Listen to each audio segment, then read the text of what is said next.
Pour l'exercice 57, on nous dit déterminer la forme algébrique des nombres complexes suivants. Donc, on nous rappelle que la forme algébrique des nombres complexes, c'est Z égale à A plus IB, où A et B sont deux réels, et que le son conjugué, c'est Z bar égale à A moins IB, obtenu en remplaçant le plus B par son opposé moins B, et que le produit du nombre complexe Z par son conjugué Z bar donne sa partie réelle A au carré plus sa partie imaginaire B au carré. Et que, en utilisant le fait que I carré est égal à moins 1, on peut expliquer facilement ce résultat en utilisant la troisième identité remarquable dont les calculs sont rappelés ici. Donc, pour ces questions, pour trouver les formes algébriques, il va falloir commencer par enlever le I au dénominateur. Pour enlever le I au dénominateur dans le premier, on peut utiliser le fait que I carré c'est moins 1 et on fait apparaître ce moins 1 au numérateur en disant que 7 c'est moins 7 fois moins 1, ce qui nous donne alors moins 7I carré sur I. Puis on simplifie un des I au numérateur avec un des I au dénominateur. Il nous reste un seul I au numérateur avec le 7 et le moins. Ça nous fait moins 7I.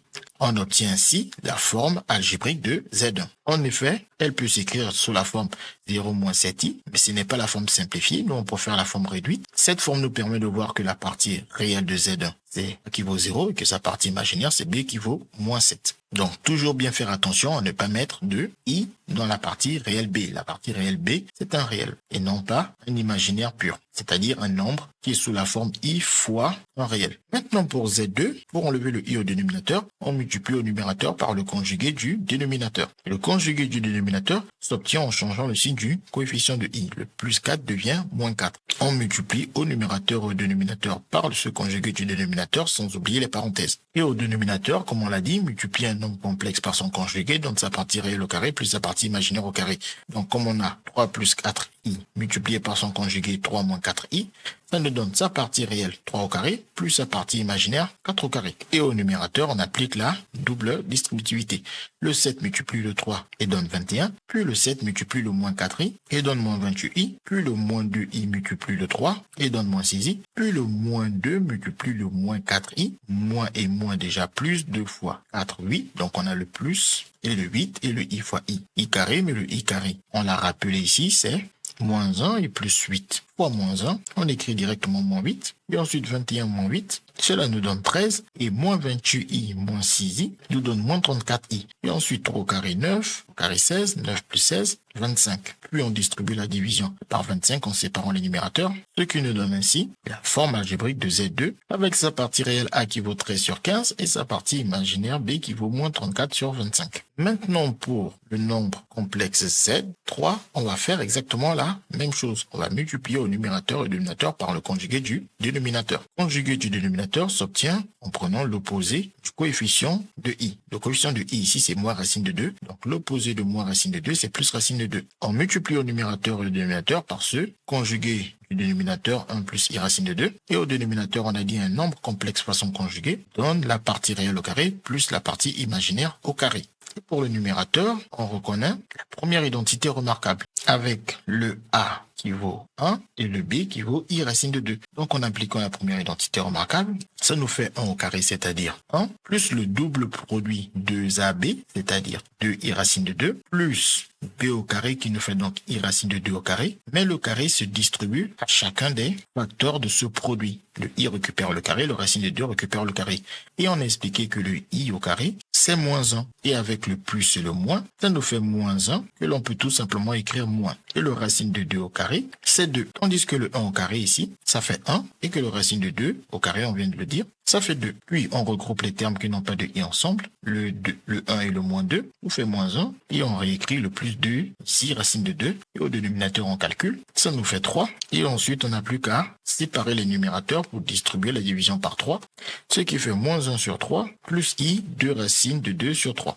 On obtient ainsi la forme algébrique de Z3, où sa partie réelle c'est a qui vaut moins 1 tiers, et sa partie imaginaire c'est b qui est égal à 2 racines de 2 sur 3. Pour la quatrième et dernière question, la D, on va faire la même chose pour Z4. Multiplier le numérateur et le dénominateur par le conjugué du dénominateur. Sauf que ici, il va vraiment falloir faire attention. Le conjugué s'obtient en changeant le signe au niveau du i. Donc, si vous multipliez par exemple par i plus 3, qui n'est pas du tout le conjugué de i moins 3, car le conjugué de i moins 3, c'est moins i plus 3 quand on change le signe au niveau du i. Si vous multipliez alors i plus 3, ce n'est pas du tout très grave, ça va marcher. Le seul problème, on va le voir, c'est qu'une fois que vous multipliez au numérateur et au dénominateur par ce nombre-là, en n'oubliant surtout pas les parenthèses, ici, vous ne pouvez pas dire que ça donne la partie réelle au carré plus la partie imaginaire au carré.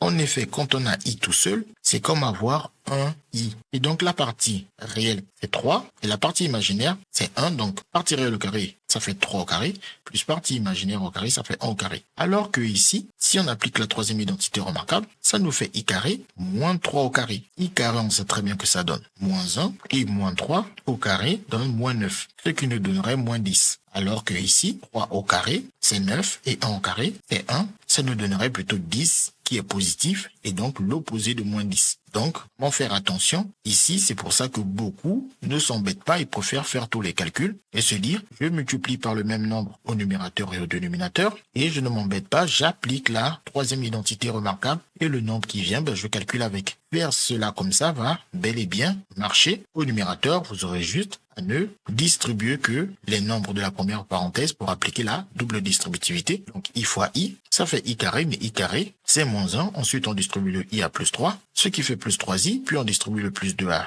i, ce qui fait plus 2i, puis on distribue le plus 2 à plus 3, ce qui nous fait plus 6. Puis on regroupe les termes qui n'ont pas de i ensemble, moins 1 plus 6, et on regroupe les termes qui ont i ensemble. Et ensuite on calcule, moins 1 plus 6, ça fait 5. Et là on a plus 3i plus 2i, plus 5i. Et ensuite on distribue la division par moins 10, ça fait moins 5 sur 10, et plus 5 sur moins 10. Et ensuite on simplifie, 5 et 10, ça se simplifie en 1 demi. Et avec le plus et moins, ça nous fait moins 1 demi i. Donc voilà ce qu'on obtient comme forme algébrique, même si on ne multiplie pas par le conjugué du dénominateur. Il suffit juste de faire correctement les calculs derrière. Maintenant, si vous aviez quand même vu que la partie réelle, c'est ce moins 3, et que donc le signe doit être changé au niveau de i, vous partez donc de votre quotient tel quel, vous multipliez au numérateur et au dénominateur par le conjugué du dénominateur qui s'obtient en changeant le signe au niveau du i. Donc il est là. Ah oui, attention ici, c'est un moins parce qu'on change le signe uniquement au niveau du i. Donc ici, vous multipliez au numérateur et au dénominateur par le conjugué du dénominateur.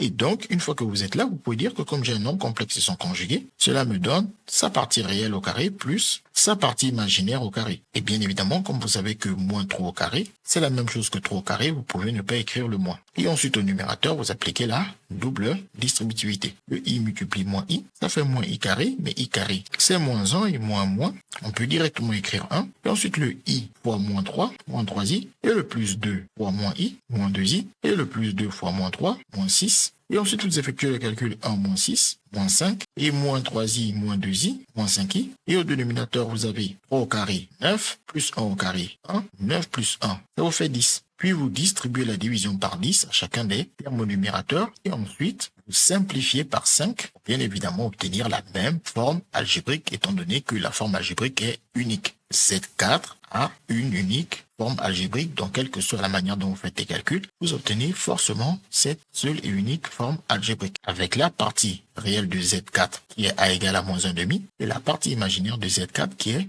B égale à moins 1 demi. CQFD, ce qu'il fallait découvrir.